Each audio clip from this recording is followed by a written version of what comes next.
Hey guys, it's your friendly loco Otaku coming back at you with the truth. Today, as you can see by a thumbnail, I have an anime I'm going to be covering today that I've been wanting to cover for quite a while now. And I think this anime is an anime during these times, during all this bullshit that we're dealing with, is needed. And I've been looking forward to cover this anime for a while. So let's get right into it. It was Winter Anime 2018, and we had a pretty decent lineup. I'm talking about Violet Evergarden, Darling in the Franxx, Season 2 of the 7 Deadly Sins, and Overlord Season 2, and A Place Further Than the Universe. Now, not all of these are good, but all of these dominated their respective discussions up until the end of the season. But as the season was coming to a close, I was looking through my anime list one last time to make sure there wasn't any that flew under my radar, and there it was. Yuru Camp. Okay, wow, the perfect getaway for most girls her age might be a fancy vacation. So it's a camping anime. Okay. Like shit player, like I would spend my precious time watching these camp obsessive girls having the time of their lives. You're going to tell me that most people watching this shit really like it. Sure.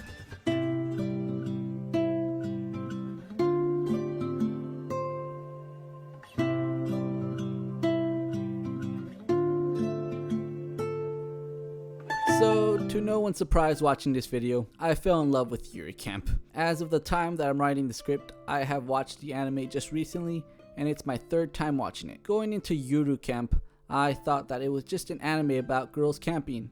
And it is, but it's a lot more than that. Let me explain. So everyone knows what slice of life is that has been around the anime community for a bit. But what some of you might not know is a subgenre of slice of life known as Ishiki, known in English as healing anime. That's what Yuru Camp falls under. Characters, music, setting, background art, and most importantly, camping. All of these set the tone for what is a relaxing and healing experience. Yuru Camp is a journey that captures the feeling of a trip from start to finish, and it executes this formula perfectly. Never feeling old. From watching Rin solo camping, to Nezuko struggling with her first camping experience, or whether it's the gang cooking food by the campfire, Yuru Camp's lasting visuals greatly emphasize that these are only the reward for the journey to them. Speaking of visuals, background artist Janko and art director Amino Yoshimi clearly did their research, because the details in recreating these settings almost feel like you're teleporting yourself there. To the lighting, to the gentle acoustics in its soundtrack, it captures that healing atmosphere. Yuru Camp brings a feeling of nostalgia I don't get with any other show. When I see these girls on their camping adventures in all the locations around in Japan that they go to, it reminds me of the Japan trip in 2020. Me and my friends had planned, but had to push back to 2021. Then 2022. Now it's looking like maybe 2023. Please. COVID messed up a lot of things. We all know that. But thankfully it didn't affect me too much. And hey, me and my friends from California got to hang out. Watch my buddy get married. I started my videography business in 2022. But that doesn't mean it hasn't affected me, like how I haven't been able to see so many of my close friends and family. And I miss them more than I can say right now.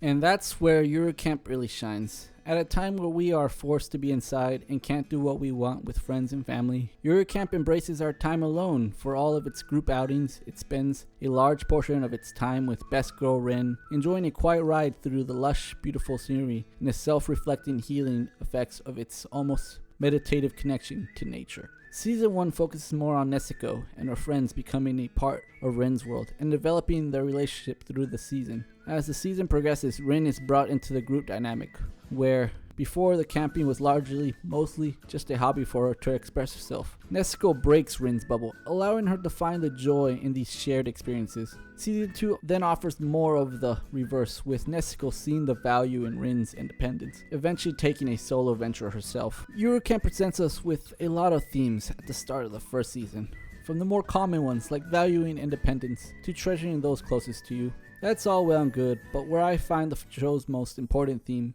is in Ren herself.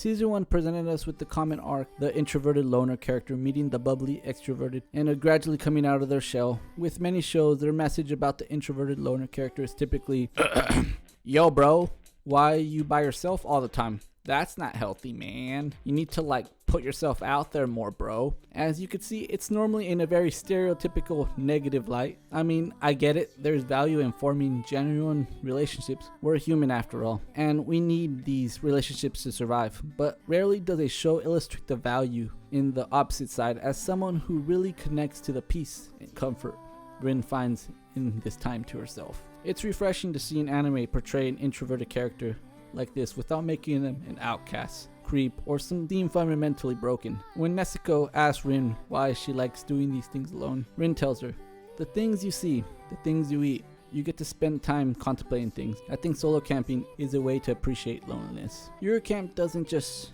understand introvertedness, it celebrates it. It's easy to look at Yuru Camp and see little more than cozy fluff, but actually, yeah, it is. And it's great.